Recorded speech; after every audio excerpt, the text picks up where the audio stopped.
Hello, thanks very much for being with us here on the Europe Report on France 24. I'm Catherine Nicholson. Now, we are bringing you today first some news from the UK that could well have an impact on the European campaign. The talks between the ruling Conservatives and the Labour Party aimed at finding a Brexit compromise have collapsed. Now, Theresa May's spokesman told reporters that issues of a customs union and a possible second referendum were major sticking points. Indeed, if Parliament had backed our Brexit deal, we could already have left the EU. But we're a national party, we fight national elections. And next Thursday, I want people to vote Conservative, because it's only the Conservatives who can deliver Brexit and take this country forward into a brighter future. No one else can get the job done. Labour, the Lib Dems and SNP have voted against delivering Brexit again and again. Nigel Farage can't deliver Brexit. Every few years he pops up, he shouts from the sidelines. He doesn't work constructively in the national interest. Theresa May speaking there just a few minutes ago. Well, meanwhile, the Labour leader Jeremy Corbyn said his party is prepared to have a second public vote. Here's how he answered a question about whether Labour could support an option to stay in a permanent customs union with the EU. Providing that customs union has a permanent nature about it so that we can guarantee our relations in the future. Otherwise, the danger to many jobs in this country, to much trade in this country, is absolutely huge. They have not been able to give us that guarantee, other than they would be prepared to discuss a temporary customs arrangement. Well, here's the latest opinion poll we have from the UK ahead of the European elections. You can see the single-issue Brexit party at 1 percentage point to 35%. The Liberal Democrats now in second place on 16%, ahead of Labour on 15%. The Greens, meanwhile, on 10%, are still ahead of Theresa May's Conservatives on 9%. Here in France, an overnight political U-turn from the Prime Minister, Edouard Philippe, has agreed to scrap a blanket lowering of the road speed limit from 90 to 80 kilometres an hour and instead allow regional officials to decide. This comes just over a week before the ruling party is set to slug it out in a tight race for first place at the European election with the far right. Now, this was one of the big issues that sparked the Yellow Vest protests, which began exactly 6 months ago today, and sparked a continuing disgruntlement with President Macron and his government. Let's move on with our daily fake news fact check. Now, also during the Yellow Vest protests, another common demand was for more direct democracy via what's known as citizens' initiative referendums. Those are national votes sparked by massive petitions. Well, one of France's pro-Frexit parties, the UPR, which is currently polling at 1.5%, is now claiming that on the issue of raising the minimum wage, this kind of referendum could not be organised. What's more, UPR says this would be the EU's fault.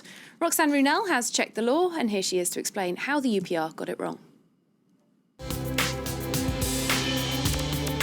Is the EU blocking a citizens' referendum on the minimum wage in France?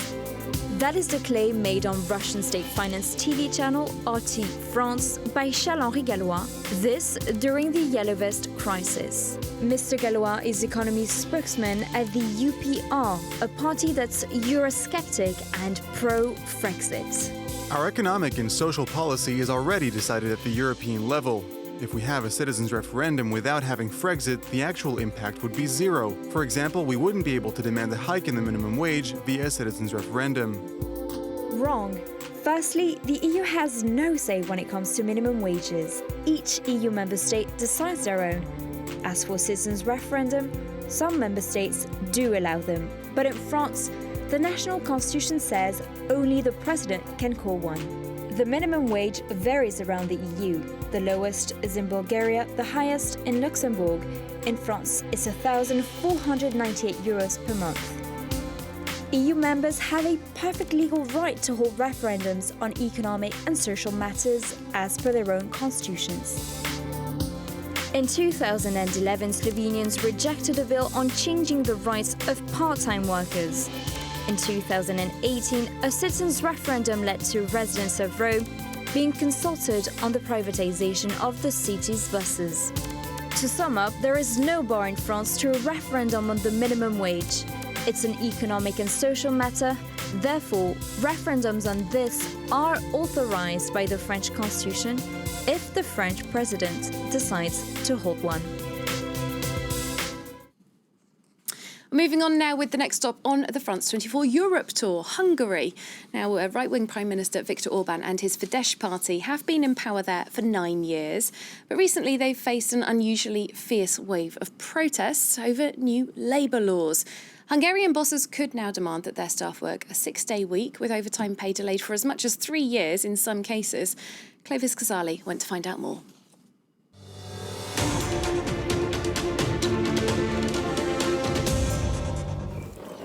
"19-year-old Blanka Nagy visits her parents in a suburb of Budapest. It's the weekend and for once they're not working. They spend 40 hours a week at a Mercedes factory for a monthly salary of €625. But as of this year, their employer can demand up to 56 hours work a week for exactly the same pay. Before we worked Monday to Friday, and if we wanted, we could do extra hours. In general, we accepted, but weren't forced to come Saturday morning or afternoon. In late 2018, the government reformed labour laws. Now bosses can demand their staff work up to 400 extra hours a year. That's nearly 1 additional day a week. Companies can also delay paying these extra hours by up to 3 years. Dubbed the slave law by critics, it sparked mass protests across Hungary, and Blanka took centre stage. The problem is that for the past 9 years, the government has treated us like idiots. We won't let it go. The speech went viral. Soon after, pro-government media ran a smear campaign against the high school student. In my class and in the school, many people want to move abroad. Some tell me they can't imagine spending their future here.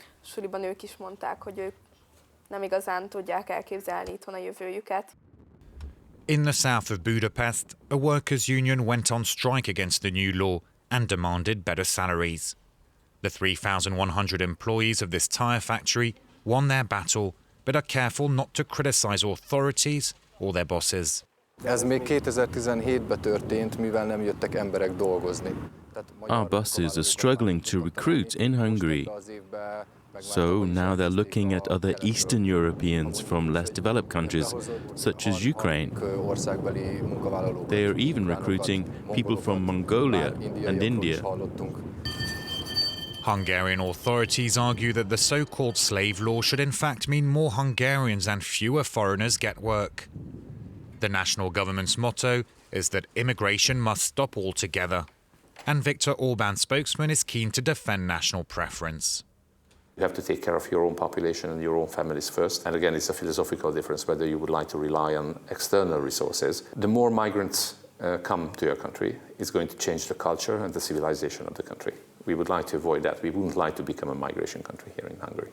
Orbán's centre-right allies in Europe suspended his party from their group over issues including minority rights and media freedom.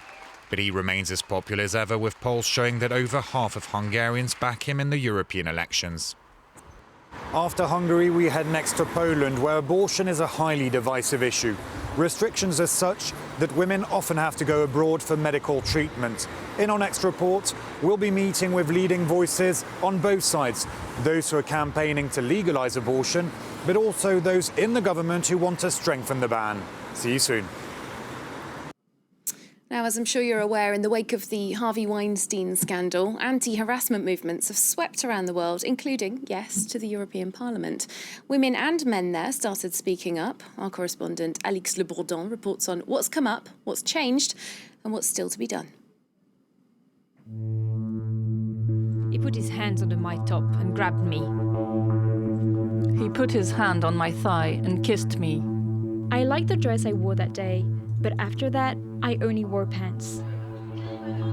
This parliamentary aide has posted a regular flow of accusations of sexual assault since she began a blog last autumn.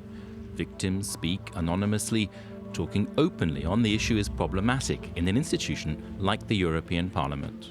It's not because there are no official complaints in the European Parliament that this phenomenon does not exist. I've had dozens and dozens of reports from women and men who have been long-term victims of sexual harassment, sexual assault, and sometimes even worse, rape. The parliamentary aide began taking notes on incidents against her that she felt were unacceptable in 2014. With the support of the MEP she works with, she pushed for changes in the European Parliament. Measures have been introduced, including the creation of an ethical charter, which newly elected MEPs will have to sign. This is a commitment to behave properly with respect to assistants and staff. I cannot think of a single MEP who will refuse to sign it. It's not binding in any way, and we want that, with mandatory training on harassment awareness, including sexual harassment. Around 50 MEPs took part in an optional 2-hour training course in January. Another French MEP, Elisabeth Morin-Chartier, who heads a committee against harassment, says additional firmer measures are in place.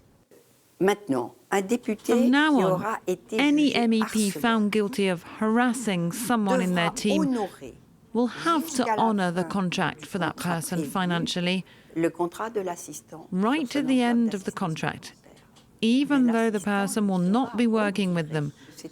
And that's a heavy financial penalty. In one case, an MEP lodged a complaint against her assistant.